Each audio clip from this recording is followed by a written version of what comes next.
The Nikkor 105mm f2.5 is one of the most famous vintage lenses in this focal length.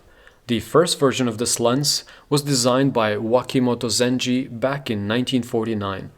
The initial design was a sonar-type optic with 5 elements in 3 groups and was in production from 1954 till 1971. In April of 1971, Nikon introduced a completely overhauled version of this lens with a new and improved design and better coatings. The optics of the second version remained unchanged from 1971 till 2005. This lens had such an amazing optical design that Nikon did not see the need to improve anything for 34 years. I have the automatic indexing or AI variant of this later version. I found my copy at a local junk shop for only $30. But unfortunately, as you can see from the photo on the right, the lens was full of fungus. I had to take it apart and clean all the elements, but now it's almost as good as new and ready for a review.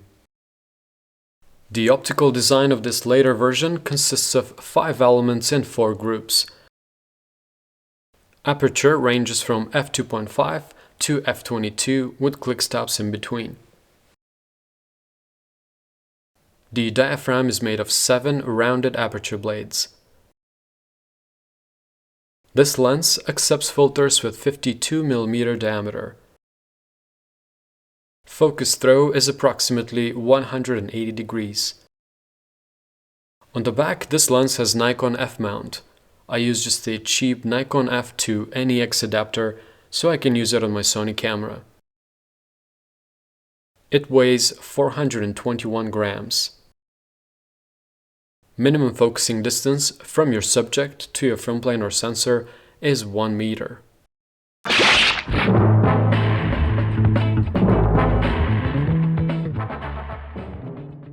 The Nikkor 105mm f2.5 is one truly exceptional vintage lens. It is without a doubt one of the best lenses ever made in the 100mm range, and I was super excited to try it out. A lot of great photographers from the 70s and 80s are known to have used this lens, and I can see why. Its sharpness is astonishing even at its maximum aperture. Here is a portrait I made with it wide open at f2.5, and as you can see, the amount of detail is phenomenal. And of course, if you stop it down, the sharpness becomes even more incredible. As long as you nail your focus, you will be rewarded with razor-sharp images every time. The colors that this lens produces are simply stunning. They're beautiful and vivid with excellent saturation and contrast. With this Nikkor, flare and ghosting are not an issue thanks to its multi-coated elements, and distortion is simply non-existent. The background blur that comes out of this Nikkor is also top-notch. At f2.5, you will have smooth and unobtrusive blur that creates excellent subject separation. If you're shooting wide open, your out-of-focus lights will be round in the center and become more cat-eye shaped towards the edges. The build quality, as you can expect from a professional vintage lens, is superb. All parts are beautifully crafted and everything feels solid and precise.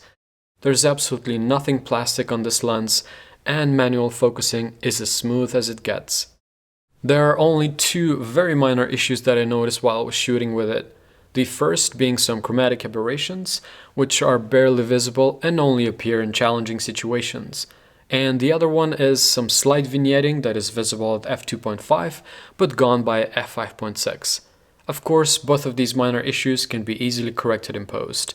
But other than that, this lens is very close to perfection, and I can see why this exceptional lens was praised by so many professional photographers back in the day. So if you don't have a lens in this focal length and want a legendary piece of glass for your camera that is affordable and also truly special, I can highly recommend the Nikkor 105mm f2.5. Thank you so much for watching, and I'll see you next time here at Vintage Optics.